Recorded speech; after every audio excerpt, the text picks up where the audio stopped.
Welcome to the live stream, everyone. Direct Sports Daily, episode 12. Getting ready to get things kicked off. Still feeling a bit congested, but we'll make it through this.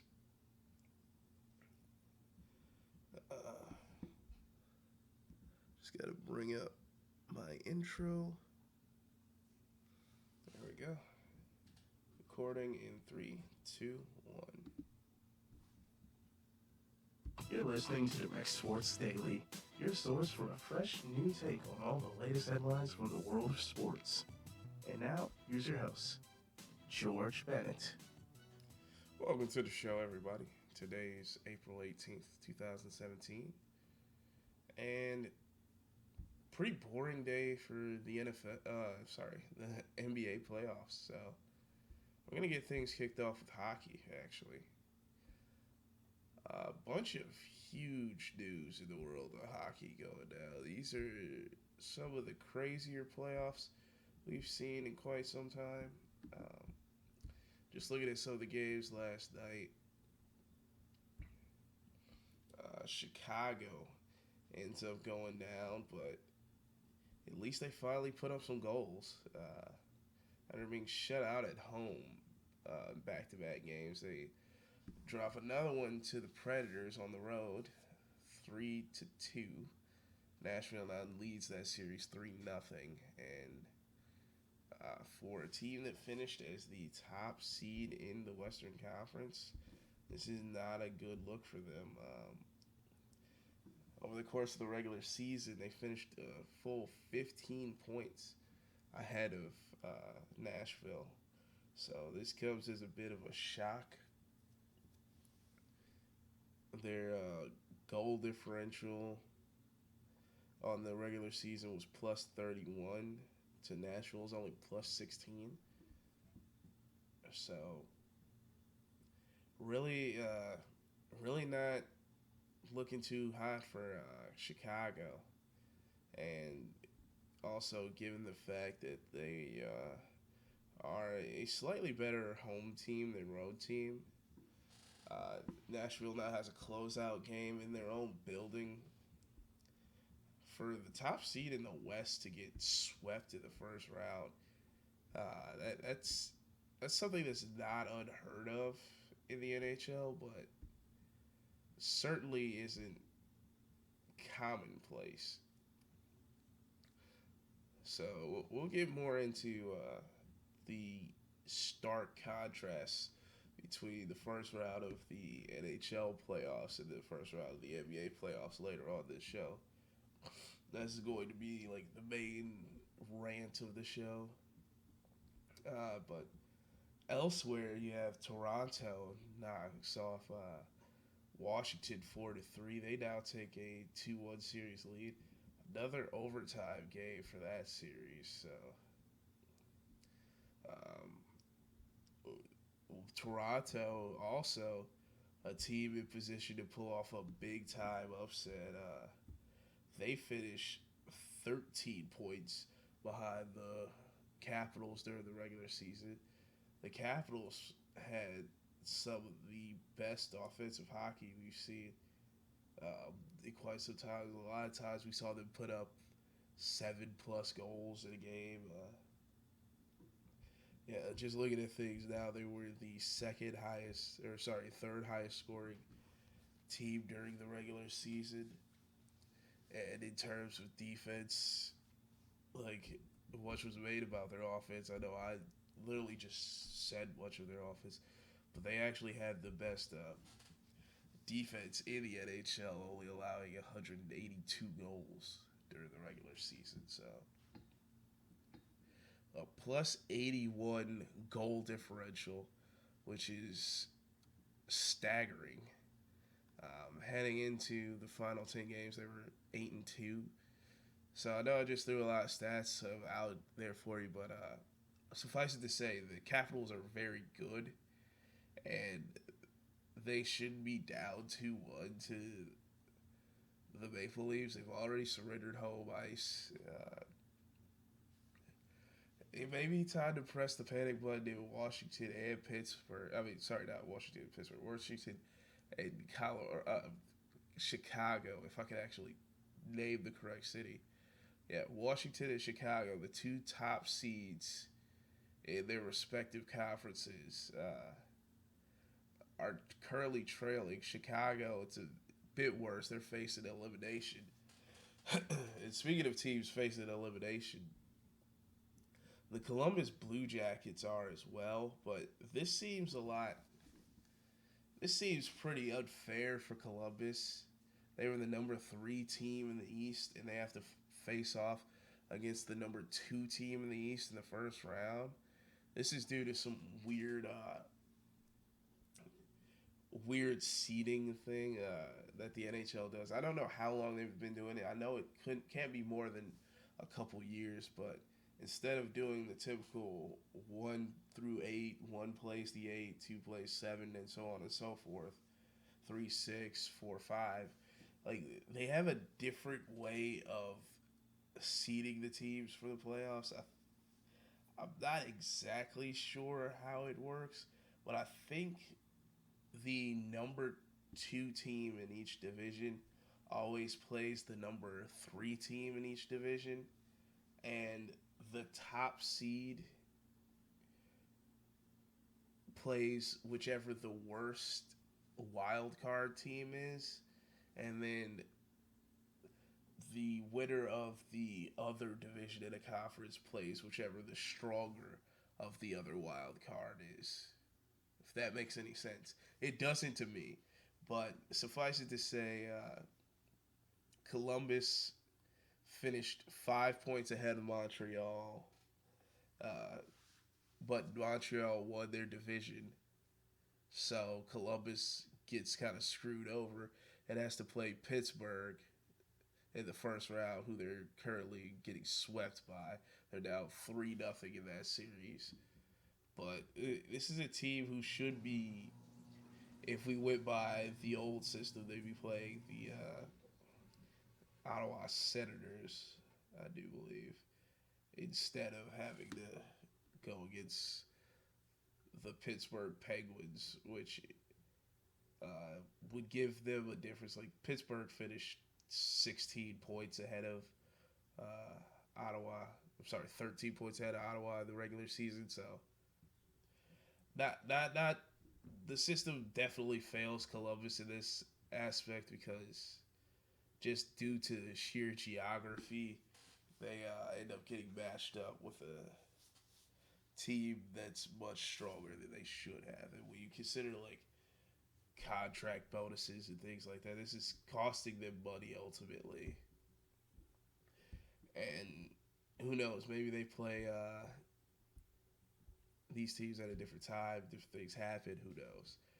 But they're currently facing elimination, so you see two of the top three teams in the East go down in the first round, potentially. Out west, you're going to see probably more than likely unless a miracle happens, you're going to see the top two seeds out west go down in the first round. This is pretty astonishing. Not so much when you consider that it is hockey, but could you imagine if Golden State and San Antonio were down 3-0 in the NBA right now? It'd be insane, but that's the current situation you have in the NHL. Chicago and Minnesota are currently down 3-0 um, to Nashville and St. Louis, respectively. Yeah, here's another oddity with how things work. Minnesota has to play St. Louis, which Minnesota has the second best record in the West. St. Louis has the fifth best record in the West. So it's not as big a screw over as Columbus is getting, being the 3 and having to play the 2 in the first round. But Minnesota, if we went by the old 1 through 8 system, they'd be playing Nashville, who finished 5 points behind St. Louis. So really not fair if you're a fan of the Wild or Blue Jackets, but like still, you got to show up. Like they knew what the system was. They got to show up and play the games they have to play.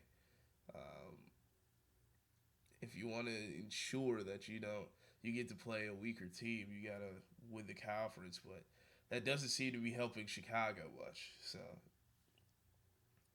yeah, the first round of the NHL playoffs right now is really exciting. I'm probably gonna actually try to tune into some of these elimination games because the NBA is not doing anything for me. It's extremely boring out there.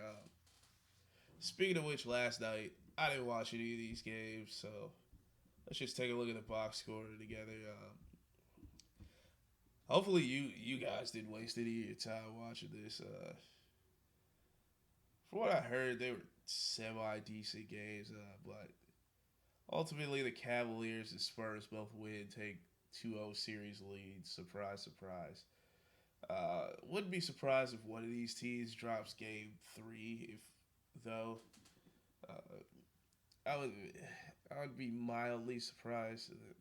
So I guess I take that back. But like Indiana has been playing Cleveland close on the road. I could see Cleveland dropping one of these games. I know originally I predicted that Cleveland would sweep, but they've had a tendency this postseason to take their foot off the gas, or at least in the past two games they have. They kind of let Indiana back in this. They were outscored by Indiana 33 to 21 in the fourth quarter, despite getting the 117-111 victory. Uh, Cleveland don't know why they're continuing to just coast through things. Big performance by the big three. Ultimately, that's what made the difference in all this. Kyrie Irving puts up 37. LeBron, 25, 10 rebounds, 7 assists. A near triple double for him. Kevin Love, 27 points, 11 rebounds. Probably one of the better performances we'll see out of him this postseason. The bench really didn't do much outside of Darren Williams, had 9 off the bench. Outside of that, not a whole lot of crooked numbers from them. Um, J.R. Smith did suffer an injury in this one, and I think they said it was his hamstring, and he did not return. Gonna wait to see more news coming out about him later. With his absence, we saw an Amon Shumpert sighting. After not playing game one, he came back, played some pretty good D, at least from what I can see from the highlights. Because that's pretty much what he's there for. Just to play defense occasionally, hit open jumper, but not much really to say about this. Lance Stevenson chips in 13 off the bench. You gotta wonder why he's not starting at this point. Lance Stevenson clearly provides you more of a spark than Monte Ellis. Uh, Maybe that's why they're not starting him, because they want that spark off the bench, but I don't know. Monte Ellis, 25 minutes, only 2 points in this one. Shoots 1 for 4 from the 3, 0 for 1. 1 for 4 from the field, 0 for 1 from 3. Uh, yeah, not a whole lot of crooked numbers to his stat sheet. Monte Ellis has never been that great of a defender either. It's, at least as far as I can remember. He's always been sort of a slash the leg kind of guy, shoot the mid range. But I I've never liked Monte Ellis on any team. It's like he's a pretty decent like individual talent, but I've never seen a team that works well for him. Uh, but anyway, Jeff Teague has a pretty decent one in this one. Paul George doing everything he can out of there. He has 32 and 8, 7 assists. So, and he is pretty. being pretty vocal about things. He's not happy with his teammates and how they're playing. Um, I think this only adds fuel to the fire of him potentially being gone next season. And I know the rumors were there around the trade deadline of him possibly moving on to the Lakers, but with them switching horses midstream with dropping Mitch Kupchak and bringing in Magic Johnson, I think that sort of put any chances of that happening on hold. So we'll probably see Paul George in a different uniform come this time next November. But for now, I don't. Maybe the Pacers still won in game 3 or 4 at home, but I think worst case scenario, Cavs are closing this thing out in 5 back in Cleveland. I don't see this series going back to Cleveland, but like I said, anything's possible.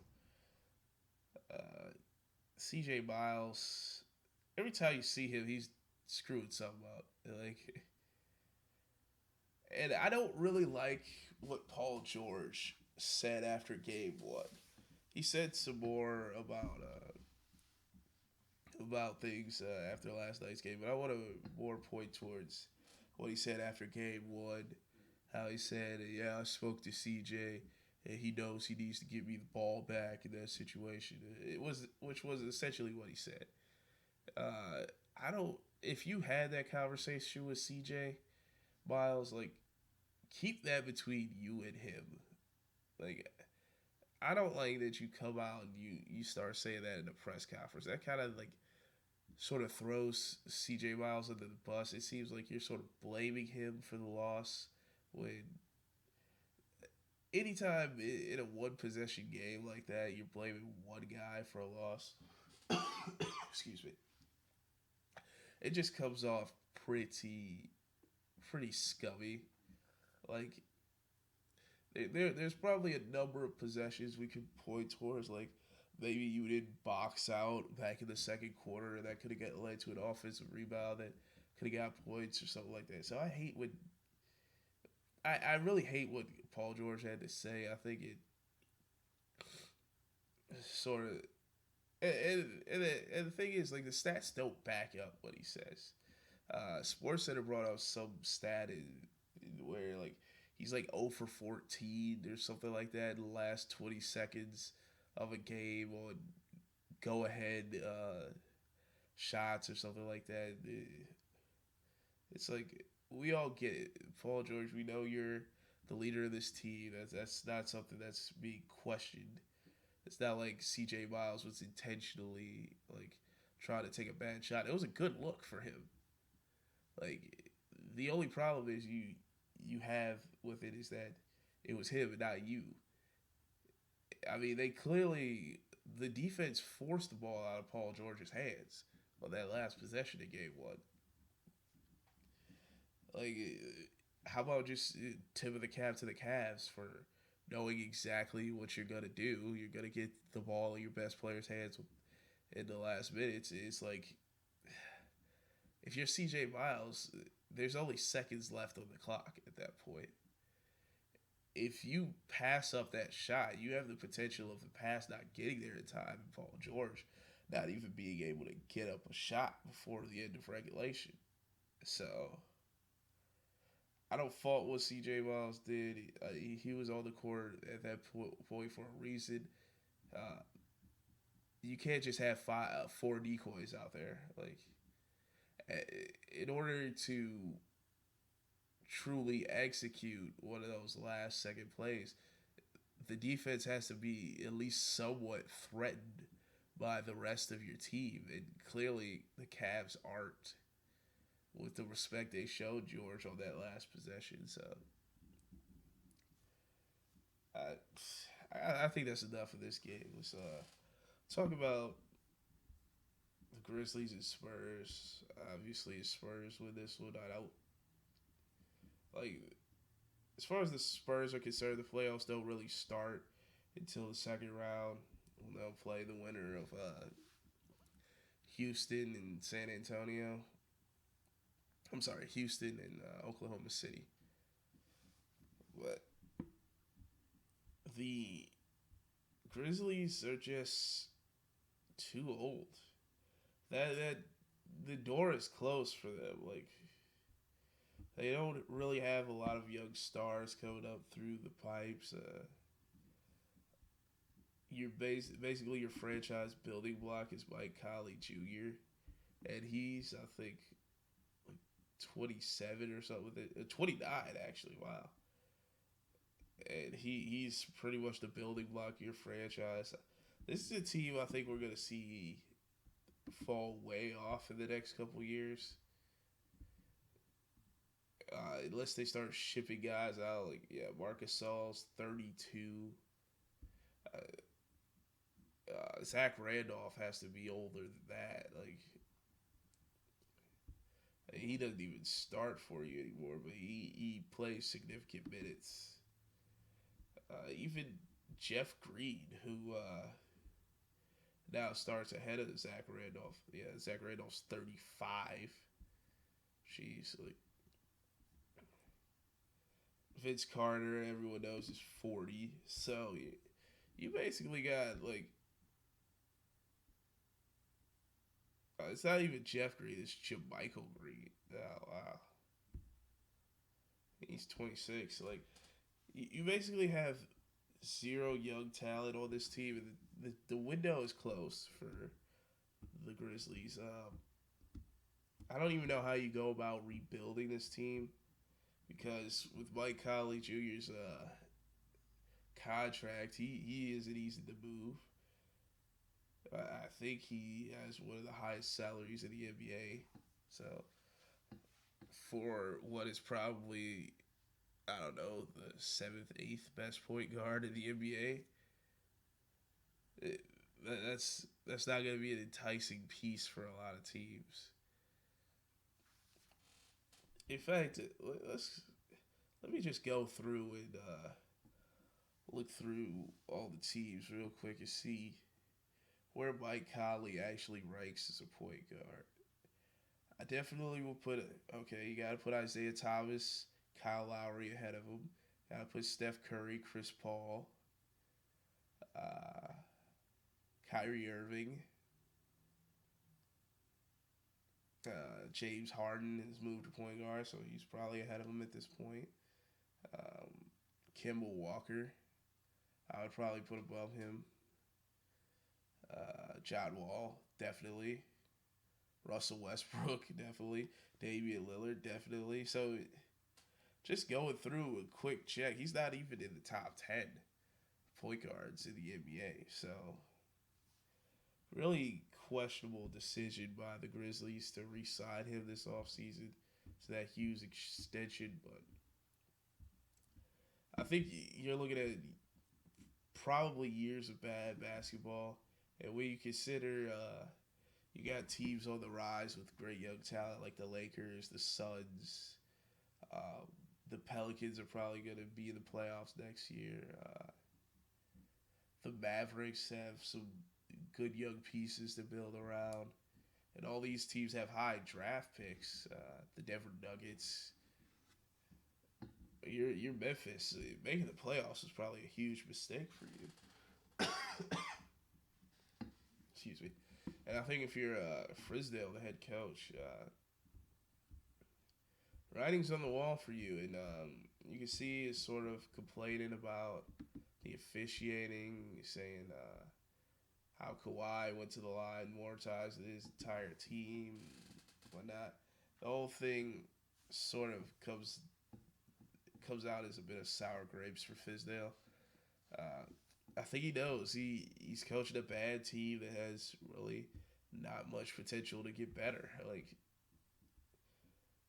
the Grizzlies have gotten by on great defense, but playing great defense requires some athleticism, and you're only getting less and less as the years go on. I mean, Vince Carter had a plus minus of negative 21 in this game. 33 minutes, only 12 points. Not a single rebound, assist, steal, or block. Uh, he's just old. And you saw he was getting into it with Anderson from the Spurs, like some guy who's literally young enough to be his son. Like Vince Carter needs to retire. Him, Paul Pierce, Dirk Nowitzki, like these guys are from the old guard. They don't really, with the exception of maybe Dirk Nowitzki, like his game never really relied on sheer athleticism and leaping ability. But the other guys, it's about time to call it quits. Yeah, you got big game out of Kawhi, 37 points. That's his career playoff high. He also chips in 11 rebounds, 2 assists. Not much to really say about the Spurs. Just a solid all around effort by them. I think you're seeing Dwayne Dedmon fit in as a smaller piece of that offense a lot better. Gives Pau Gasol the ability to come off the bench and contribute more for your squad. You got a solid big man rotation between Gasol, David Lee, LaMarcus Aldridge, and Dwayne Dedmon.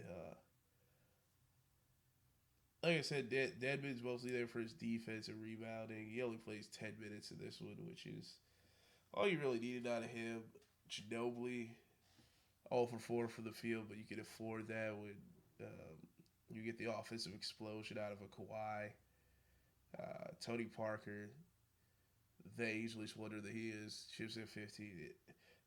There's another 2 guys, Parker and Ginobili, who just need to call it quits. But would have been nice to see them both retire last year and then just potentially have them go into the Hall of Fame with Tim Duncan. It would have been nice, but hey. That's the kind of stuff they write in movie scripts and don't necessarily play out in real life. So, pretty boring stuff last night for the NBA playoffs. Things go mostly as we expected. Spurs win by 14, if I didn't mention that earlier. 96-82. But I feel like the first round of the NBA playoffs has gotten to be sort of pointless. Every, 3 or 4 years, we'll see some big time upset that'll sort of start to justify things moving forward. But we never see a team outside of a 1 or even 2 seed. I can't even remember last time a team that was a number 3 or 4 seed in the NBA playoffs won it all. So, in this ideal fantasy world I have where things are more associated, where things work more towards the fans than the interest of making a profit. Yeah, strange world, right? It would be ideal for us to not even have the first round of the NBA playoffs. Just cut that entirely, because none of these teams are gonna actually do anything. It's looking at the NHL, upsets in the first round happen fairly regularly. I mean, we're getting an overload of them this year, but they just don't in the NBA. Atlanta, Milwaukee, Indiana, Chicago, none of those teams have even a 1% chance of making it. Theoretically, they have a 1 in 16 chance of winning it all, but realistically, none of those teams have more than a long shot chance of winning it. It's you look at Utah, Oklahoma City, Memphis, Portland. None of those teams have a chance of making it. Now, see, imagine if the first round started off with the Celtics, Wizards, Cavs, Raptors, and we just got all those pointless teams out of the way. We just started out Warriors, Clippers, and then Spurs, Rockets. It's then you could give more credence to James Harden's MVP argument. because then in that scenario, OKC wouldn't make the playoffs. And I, for one, am one of those staunch critics of anyone winning MVP having missed the playoffs. Like, in my opinion, you can't miss the playoffs and win MVP. If How valuable to your team can you truly be if they can miss the playoffs with or without you? That's always been my argument, but I, I I almost can't even watch the NBA playoffs first round. It's so boring. Like, it's always like, how many sweeps are there going to be? And let's say, for example, a team like the Chicago Bulls, they pull off the upset. They beat the Boston Celtics in the first round. You really think they're beating the Wizards in the second? You really think they're going to beat the Cavs in the Eastern Conference Finals? You really think they're going to beat the Warriors in the NBA Finals? No. So if none of these teams truly have a chance, excuse me, of making it all the way, what are they even there for? The obvious answer to the question is money. Like, you put these games on TV, you sell tickets. It's like, it's a money grab at the end. I understand all that, but I just wish we didn't have to sit through it. And maybe doing what I did last night, just not watching, is the way we can sort of gear towards that better future where we don't have to deal with this. But hey, so